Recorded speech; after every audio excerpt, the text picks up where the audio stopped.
Assalamualaikum warahmatullahi wabarakatuh. Kembali lagi dengan kita di Adam Setiabudi. Di video kali ini saya akan sharing dari bukunya Tajir Melintir oleh Pak Mardigu WP. Siapapun Anda berhak kaya. Science to get rich. Baik, kemarin sudah part yang pertama dan juga ini yang part yang kedua untuk halaman yang ke-38. Let's play. Seperti ini. Let's fly. Mari kita terbang bersama teman-teman. Mari kita mengimajinasikan dengan dunia yang baru melalui buku. Baik, mari kita mulai. Selamat, Anda sudah melewati fase kritis Anda. Sekarang saatnya Anda benar-benar akan saya ajak menyelami siapa Anda. Semua yang ditulis di buku ini adalah tentang Anda. Begitupun pada bagian CEO message.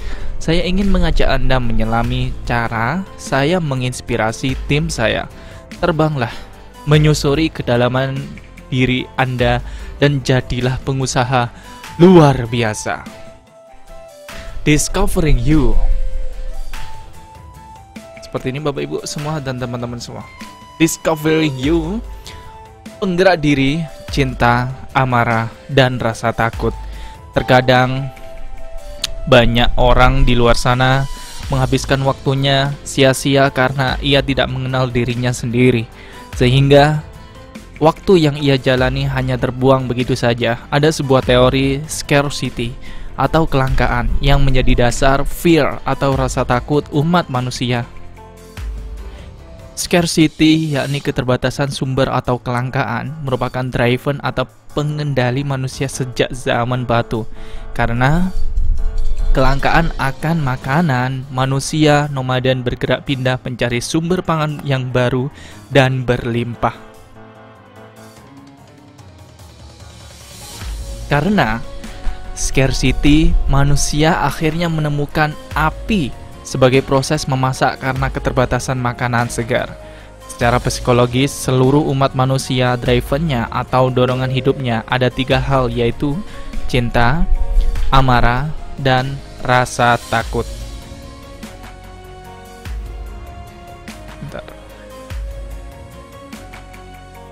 Dan setiap orang memiliki penggeraknya masing-masing dari ketiganya.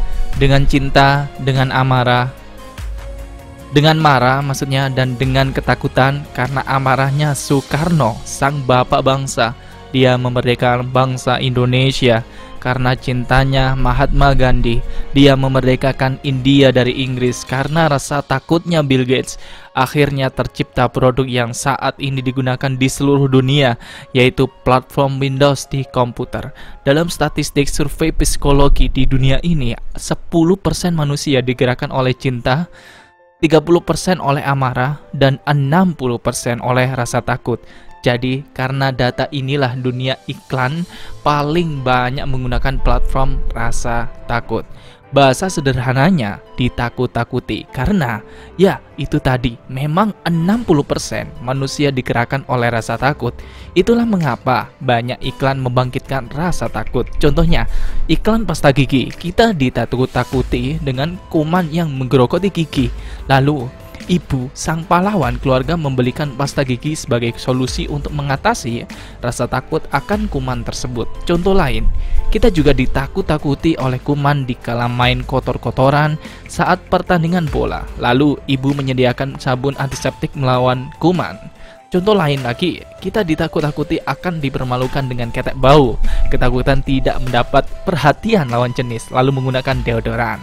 Semua berbasis ditakut-takuti, dan produsen muncul sebagai sosok pahlawan yang hadir dengan solusi akan ketakutan yang mereka timbulkan. Dunia iklan promosi memengaruhi orang untuk percaya Anda memang paling efektif menggunakan rasa takut. Landasan rasa takut adalah kelangkaan. Insting manusia yang paling dasar adalah bertahan hidup. Keterbatasan sumber membuatnya bergerak mencari solusi. Dalam studi kala di kampus dulu, kami biasa mengadakan tes responden dengan survei lapangan. Kami membuat kue coklat, brownies, semua sama takarannya dan rasanya. Lalu kami meletakkannya dalam sebuah jar atau stopless. Responden pertama, stoples diisi penuh. Lalu setiap yang mencoba mencicipi disuruh memberi saran berapa harga yang pantas atas roti coklat tersebut. Kelompok responden kedua, dalam stoples hanya diisi 3 buah brownies cookies. Setelah dicicipi, lalu mereka ditanya berapa harga yang pantas untuk kue tersebut. Percayakah Anda, stoples yang berisi penuh cookies oleh semua peserta dihargai lebih rendah dan stoples yang sedikit, atau dengan kata lain, seluruh responden yang cookiesnya sedikit menganggap rasanya lebih enak dan harganya lebih mahal, padahal kuenya sama. Ini seharinya ternyata stok sedikit menimbulkan rasa ketakutan akan kelangkaan. Inilah yang menjadi strategi dalam iklan home selling di televisi. Coba lihat apa yang dilakukan pertama. Diperlihatkan orang buncit perutnya, jelek tubuhnya, tidak sehat. Saat inilah rasa takut dibangkitkan. Lalu diperlihatkan tubuh ideal, six pack, seksi dengan alat yang katanya hanya perlu dipakai 15 menit sehari dalam waktu singkat, jadi langsing. Kemudian di ujung pertunjukan iklan jualan tersebut mulailah scarcity dimainkan. Stok terbatas, telepon sekarang juga. Anda akan dapat bonus tambahan pisau. Kalimat ini tentu membuat Anda panik karena takut kehabisan. Sekaligus merasa beruntung karena jika Anda berhasil mendapatkan stok yang terbatas itu, Anda dapat bonus pula. Seperti yang sudah dijelaskan, manusia digerakkan oleh cinta, amarah, dan rasa takut. Yang perlu diingat, Andalah yang mengendalikan ketiga hal tersebut. Jangan sampai Anda yang dikendalikan. Misalnya, jika Anda digerakkan oleh amarah, Anda harus bisa mengendalikan amarah. Begitu juga jika Anda digerakkan oleh rasa takut, maka Anda juga harus bisa mengendalikan rasa ketakutan itu. Adapun orang yang digerakkan oleh cinta, jika ia mampu mengendalikan atau menaklukkan cintanya, maka ia akan menyebarkan cinta itu kepada orang lain. Contohnya, Bunda Teresa dan Mahatma Gandhi. Kalaupun belum bisa menyebarkan cinta seperti kedua orang tersebut, biasanya ia akan merasa asyik dengan diri sendiri, tidak mudah tersinggung, dan lain sebagainya. Itulah orang yang digerakkan oleh cinta. Rata-rata orang kaya di dunia digerakkan oleh rasa takut. Salah satu contohnya yaitu Bill Gates. Dia orangnya perfeksionis dan detail. Rasa ketakutannya itu sangat besar. Salah satu indikasi bahwa Bill Gates digerakkan oleh rasa takut yaitu saat Netflix meluncurkan Firefox di pameran komputer. Bill Gates datang ke stand tersebut dan memperhatikan Firefox sedetail mungkin. Hingga 4 jam lamanya ia berdiri di sana. Begitulah orang yang digerakkan oleh rasa takut, perfeksionis, dan sangat memperhatikan detail. Sedemikian telitinya, ia menelaah kompetitornya itu sampai petugas di stand tersebut jengah dan memilih untuk tutup lebih cepat sebelum waktunya. Rasa takut Bill Gates ini akhirnya memunculkan Windows Internet Explorer. Adapun contoh pebisnis yang digerakkan oleh amarah yaitu Donald Trump. Dia sangat kompetitif, sulit dikalahkan, dan sangat mengejar prestasi. Bawaannya mau marah terus ketika ada yang menyainginya. Kemudian contoh pembisnis yang digerakkan oleh cinta, salah satunya yaitu Mark Zuckerberg. Untuk mengetahui di mana posisi kita atau apa pendorong kita, sabar, nanti akan ada tesnya. Setelah mengetahui penggerak kita, yang harus Anda lakukan adalah menaklukkannya. Penggerak ini penting bagi diri Anda atau tim bisnis Anda. Dengan mengetahui penggerak yang Anda punya, akan lebih mudah bagi Anda untuk mengendalikannya. Manusia digerakkan oleh 3 dorongan. 10% oleh amarah, 30% oleh cinta, dan 60% oleh rasa takut. Yang penting untuk diingat, Andalah yang harus mengendalikannya. Jangan biarkan dorongan itu mengendalikan Anda. Discover 2. Extrovert, introvert, intuitive, sensory. Sebelum saya membahas lebih jauh mengenai penggerak seseorang, saya ingin mengajukan sebuah pertanyaan kepada Anda. Menurut Anda, kalau manusia itu terbagi 2 kelompok antara extrovert dan introvert, Anda ada di posisi mana? Extrovert yaitu orang yang people person, sedangkan introvert lebih senang dengan kesendiriannya. Seorang introvert jika ada masalah biasanya lebih banyak merenung. Sementara orang ekstrovert jika ada masalah biasanya akan mencari atau menghubungi orang lain untuk diminta bantuan. Bahkan memakai baju saja minta pendapat orang lain. Contoh lain, ketika Anda meminjam sebuah mobil milik kawan lalu tiba-tiba di tengah jalan mobilnya mogok. Orang ekstrovert pasti akan menghubungi yang punya, sedangkan orang introvert akan mencari manualnya. Dengan kata lain, orang introvert itu ibaratnya seperti orang yang hidup di dalam lingkaran dan hanya orang tertentulah yang diizinkan masuk ke dalamnya.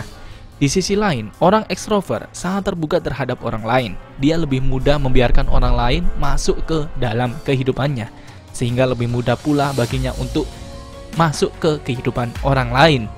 Kira-kira Anda di posisi mana? Saya turun mengajar publik dan ketiganya untuk memenuhi berdasarkan permintaan para sahabat. Akan tetapi, untuk korporasi saya tolak semua. Termasuk pesan singkat kali ini pun bukan pengecualian, pasti saya tolak. Adakah yang tahu mengapa saya tolak? Karena saya seorang introvert. Saya introvert murni, hampir 85% skor nilainya. Unsur ekstrovert saya hanya 15%, sedikit sekali. Saya tidak nyaman menjadi perhatian atau fokus banyak orang. Saya tidak terampil dalam memperhatikan seseorang, apalagi orang banyak. Berdiri di depan panggung membuat orang senang adalah pekerjaan penuh derita buat saya. Bisakah seorang introvert mengajar? Bisa, tetapi belum tentu orang bisa menikmatinya. Tidak natural bagi kaum introvert berusaha membuat orang lain suka. Begini sederhananya, orang introvert mendapatkan energi dengan diam dan berbicara dalam hatinya sendiri. Introvert menjaga jarak dengan keramaian pada saat ada yang dipikirkan. Bagi saya, yang introvert ini diam menyendiri adalah menge-charge baterai semangat. Ya, buat saya, menarik diri dari keramaian adalah cara mendapatkan energi. Berinteraksi sosial itu sangat melelahkan bagi saya. Dalam bersosialisasi, saya harus siap kuda-kuda dan bersiaga. Untuk berempati saja, perlu usaha yang berat. Kalau melihat orang seperti saya, persis seperti orang yang berada dalam bola plastik transparan. Di situ tempat nyaman saya. Lain halnya dengan orang ekstrovert yang mendapatkan energi dari orang sekitar. Mereka menyedot energi dari social interaction. Berkumpul itu menyenangkan buat kaum ekstrovert. Bukan berarti orang introvert tidak berhati, tetapi caranya mengekspresikan diri berbeda dengan ekstrovert. Kami lebih personal, tidak massal. Bahkan saya menganggap kaum ekstrovert itu seperti predator, pengusik kesendirian. Namun, sekali lagi, bukan berarti introvert tidak mau berteman. Berteman itu nilainya mahal. Introvert temannya sedikit, tetapi jangkanya panjang. Dalam berinteraksi, jarang basa-basi, langsung ke poin-poinnya. Di sisi lain, orang ekstrovert juga pandai membuat hati orang introvert merasa nyaman. Mereka pintar memosisikan diri sekaligus mendapatkan persetujuan orang introvert dengan cara membuat merasa nyaman tadi. Sebagai catatan, pada saat kaum introvert diam dan malas bicara, jangan dipaksa dan jangan merasa terganggu. Itu hanya jeda sebentar. Biarkan kami diam, berbicara dengan diri sendiri. Setelah itu, kami akan kembali normal lagi. Kami memang tak pandai mengekspresikan diri. Jadi, dalam bahasa gaulnya, don't take our silence as an insult. It is not. Dan kami juga bisa kesepian. Dan kami juga bisa kesepian loh, karena pada dasarnya manusia memang makhluk sosial. Demografi orang Indonesia saat ini 60-65% lebih banyak ekstrovert memang. Itulah mengapa orang Indonesia peduli sekali dengan komentar orang dan segala macamnya. Sementara Amerika dan Cina rata-rata lebih banyak orang-orang kiri alias introvert. Itulah mengapa mereka peduli sekali dengan sistem dan layanan ketimbang orang-orang sekitar. Keduanya tidak ada yang lebih baik, ekstrovert ataupun introvert sama-sama memiliki kelebihan dan kekurangannya masing-masing. Pertanyaannya, seberapa kenal Anda dengan diri Anda? Siapakah diri Anda sebenarnya? Jawaban dari pertanyaan tersebut sangat penting sebelum saya membahas lebih jauh tentang penggerakan CEO sukses. Kenali siapa diri Anda, di mana karakter sukses Anda dalam berpikir dan bertindak. serta apa latar belakang karakter Anda dalam berinteraksi. Jika Anda sudah menemukan jawaban atas pertanyaan-pertanyaan tersebut, Anda pasti akan merasa lebih nyaman dalam menjalani sebuah tindakan. Tidak ada orang yang murni 100% introvert ataupun murni extrovert. Pasti ada yang dominan. Misalkan 80% introvert dan 20% extrovert ataupun sebaliknya. Jadi know yourself, kenali diri Anda. Itu merupakan hal yang utama. Lantas kira-kira apa ada yang 50 banding 50 antara introvert dan extrovert? Jawabannya ada. Jika demikian, maka Anda masuk ke kelompok berikutnya, yaitu antara sensori dan intuitif. Jadi sekarang mari kita bagi 4 bagian tipe manusia. Bagian kiri yang disebut introvert, kanan adalah extrovert, bagian atas yaitu orang langit yang disebut juga intuitif, dan bagian bawah yaitu orang bumi yang disebut sensori. Seperti yang sudah kita bahas, orang kiri atau introvert lebih menyukai dirinya sendiri, dan orang kanan atau extrovert ialah tipe people person. Kini kita akan membahas bagian atas dan bawah. Orang bagian atas, orang langit, yaitu tipe pencipta atau kreator. Sedangkan orang bagian bawah atau orang bumi termasuk tipe pelaksana. Kalau kita mau melihat data saat ini, orang Indonesia lebih banyak orang langit dan ekstrovert. Sekitar 68% orang langit dan 65% ekstrovert. Orang langit sangatlah kreatif, dan memang bisa kita lihat betapa orang Indonesia ini kreatif. Orang langit ini senangnya mencipta dan berkreasi. Di bawah tekanan, mereka justru semakin kreatif. Mereka ini tidak telaten sama waktu. Istilahnya, mungkin bisa disebut sebagai last minute person. Senang kerja, mepet-mepet waktu. Hobi mereka menciptakan sesuatu, apa yang baru pasti dikerjakan dengan semangat. Namun jangan heran kalau mereka tidak bisa atau jarang menyelesaikan apa yang mereka kerjakan, karena selalu ada sesuatu yang baru lagi yang menarik minat mereka. Mereka juga tidak bagus bermain sebagai team player, itu kelemahan mereka, dan mereka bisa sukses dengan satu jurus. Harus mendelegasikan, kalau tidak bisa mendelegasikan karyanya, mereka jalan di tempat. Adapun orang bumi merupakan pelaksana, dialah yang bergerak, take action. Jika orang langit adalah pencipta ide, orang bumilah yang mengambil tindakan untuk melaksanakannya. Kembali lagi, tidak ada yang lebih baik. Orang langit memang kekuatannya ada ide. Orang langit memang kekuatannya ada di ide-ide yang kreatif, tetapi orang bumi adalah si penggerak. Orang langit tanpa didukung orang bumi, ide yang ada di kepalanya tidak dapat terrealisasikan. Begitu juga orang bumi tanpa didukung orang langit, yang ia lakukan hanya itu-itu saja tanpa ada inovasi. Contohnya begini, dulu Coca-Cola dari kemasan beling mudah pecah diganti dengan yang kaleng. Kemasan kaleng karena dapat melukai tangan saat membukanya, akhirnya diganti dengan yang lebih efisien dan ramah lingkungan. Sampai sekarang, inovasi seperti itu dibuat oleh orang-orang atas atau orang langit, orang bumi yang menjalankan idenya. Orang bumi, ciri utamanya ada 2 hal. Pertama, mereka suka sekali atau pandai berdagang, jual beli. Mereka membuat keuntungan dari dealing. Kedua, mereka sangat tepat waktu. Manusia yang sangat peduli dengan waktu, berlawanan 180 derajat dengan kaum langit yang selalu telat dan tidak menghargai waktu. Bagi orang bumi, timing merupakan kunci sukses, menentukan kapan membeli dan kapan menjual, yang mana selisih keduanya bisa sangat ekstrim. Sangat penting bagi orang bumi, beli di harga terendah dan jual di harga tertinggi. Bangsa Tionghoa dasarnya merupakan manusia bumi. Mereka bisa dibilang kurang kreatif. Buktinya, mereka lebih sering meniru produk yang sudah ada. Kemudian, mereka dapat menjalankannya dengan optimal. Contohnya, pada semester pertama tahun 2015 silam, banyak orang menahan bergerak. Namun manusia bumi sudah mulai bergerilya menyetok barang, apapun jenisnya, baik tanah maupun emas, semua dibeli. Tapi jangan salah, mereka tawar setengah harga atau lebih. Pasalnya, banyak orang yang gak tahan memegang harta di zaman ekonomi sedang turun. Kebanyakan mereka ingin melepas harta. Ada yang karena masalah bunga, ada pula yang karena masalah dagang rugi atau impas-impasan tapi rugi ongkos. Intinya, mereka merasa lebih baik melepas harta. Nah, Pada saat seperti itulah orang bumi jadi penadahnya karena harga murah, timing tepat, mereka pun masuk.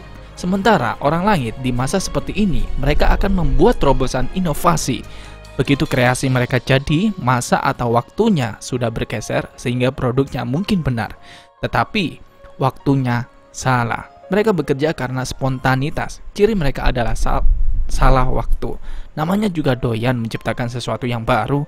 Kalau mengambil contoh bidang usaha, manufaktur itu lebih banyak di kiri karena termasuk change production, e-commerce. Itu lebih banyak di atas karena dia mainnya di sistem.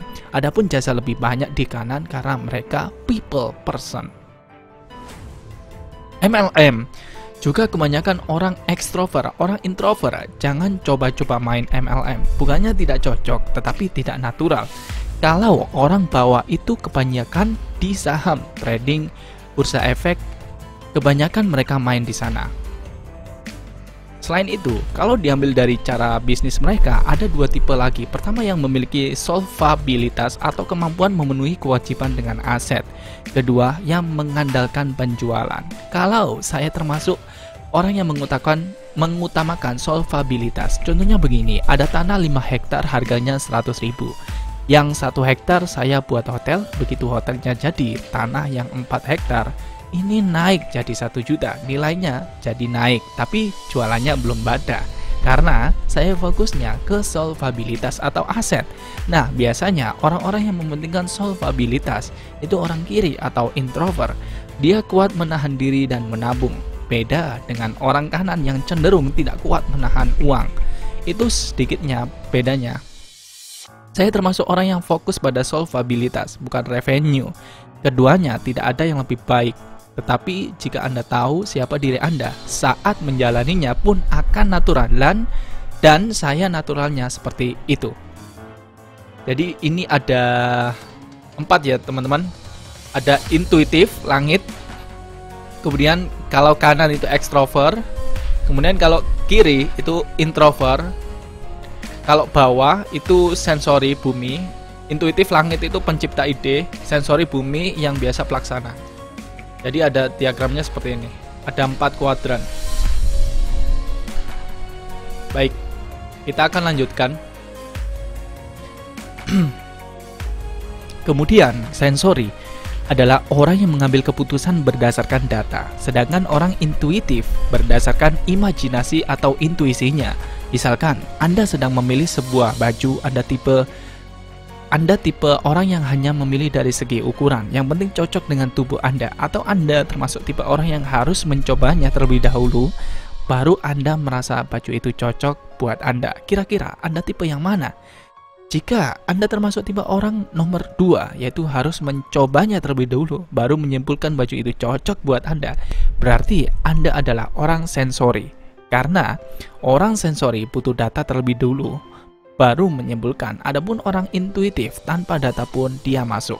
Inilah yang disebut know yourself. Jika Anda introvert dengan extrovertnya 50/50, pasti Anda termasuk salah satu dalam kategori sensori atau intuitif. Tidak mungkin tidak mungkin keempatnya ini perbandingannya 50/50. Jadi kalau melihat 4 karakter ini, kita gabungkan dikalikan 2 hingga membentuk 8 bagian, maka yang disebut who you are, yaitu satu di antara 8 karakter ini. 8 karakter inilah yang disebut dengan CEO sukses, yang salah satunya pasti cocok dan paling mewakili diri Anda. Seseorang tidak melulu orang langit murni, pasti ada unsur lain yang bisa mempengaruhi hidupnya. Kalau dia bukan yang 50/50 ekstrovert dan introvertnya, maka dia masuk CEO baru. Misalnya ekstrovertnya 70%, langitnya 60%. Karena karakter ini menyukai orang dan kreatif. Artis, presenter, MC masuk kategori karakter ini. Mereka bisa improvisasi keadaan dan membuat suasana seru. Dan 2 kelemahan mereka karena membawa unsur langitan, nggak bisa pegang uang dan tidak bisa mengelola waktu. Kalau ada uang itu kemungkinan besar digunakan untuk mempersolek penampilannya, karena mereka sangat peduli pendapat orang akan diri mereka. Mitra saya, Melanjutkan lagi, kaum langit dengan introvert juga membuat karakter baru. Katanya, karena orang introvert adalah system person, jika bercampur dengan langitan, karakter dirinya adalah penyempurna kreativitas dilengkapinya dengan sistem. Mereka senang mengutak-atik yang sudah ada, diberi sistem, diberi pelengkap. Kelemahan karakter ini adalah di penduplikasian. Mereka sulit ditiru. Kalau mereka tidak bisa membuat manajemen untuk meniru sistemnya, mereka tidak akan bisa besar. Adapun introvert dan manusia bumi menghasilkan seseorang yang pelit dan lambat dalam mengambil keputusan. Mereka sangat mempertimbangkan waktu, tetapi harus bersama. Sistem. Karena karakter ini bisa dikatakan karakter paling aman, tidak suka spekulasi, main aman. Sebagai perbandingan mudahnya, mereka berbanding 180 derajat dibandingkan kaum langit yang ekstrovert. Yang satu boros, yang satu pelit, yang satu senang tampil, yang satu ngumpet. Kemudian manusia bumi yang ekstrovert ialah manusia yang sangat jago dalam dealing, jago dalam negosiasi, menjadi duta atau ambasador. Seorang jago tawar-menawar, kemampuannya menjalin koneksi dengan orang lain adalah kekuatannya. Kelemahannya, kalau tidak ada produk atau produknya jelek, mereka jalan di tempat. Beri mereka produk setengah bagus, mereka bisa ledakan dengan deal yang luar biasa. Apalagi produknya bagus, mereka bisa jadi raja. Sebelumnya, kita sudah membahas soal penggerak, tetapi itu bukan pengendali. Jika kita sudah mengetahui penggerak, kita mesti mampu mengendalikannya, baik penggerak maupun sio. Itu bukan takdir, melainkan pilihan. Itu sekedar mind map atau peta pikiran. Contohnya, saya yang digerakkan oleh amarah karena hidup ini memperlakukan saya dengan keras. Orang seperti saya, jangan dipecut. Percuma, nggak akan jalan. Lebih baik diberi target, itu lebih efektif bagi saya. Kemudian, mari kita kenali istilah-istilah berikut ini. Yang pertama, orang yang intuitif disebut kreator. Yang kedua, orang yang intuitif dan ekstrovert disebut star. Yang ketiga, orang yang ekstrovert murni disebut supporter. Yang keempat, orang yang sensori dan ekstrovert disebut deal maker. Yang kelima, orang yang sensori disebut trader. Yang keenam, orang sensori yang introvert disebut akumulator. Yang ketujuh, orang yang introvert murni disebut lord. Yang kedelapan, orang yang introvert yang intuitif disebut mekanik. Mungkin Anda bertanya-tanya dan ingin mengetahui posisi Anda, apa yang perlu Anda lakukan, serta bagaimana menemukan partner yang tepat, dan apa keuntungan bagi Anda jika berada di salah satu karakter tersebut. Dalam dunia bisnis, kedelapan sio ini sangatlah penting bagi Anda maupun tim Anda. Selain harus mengenal diri Anda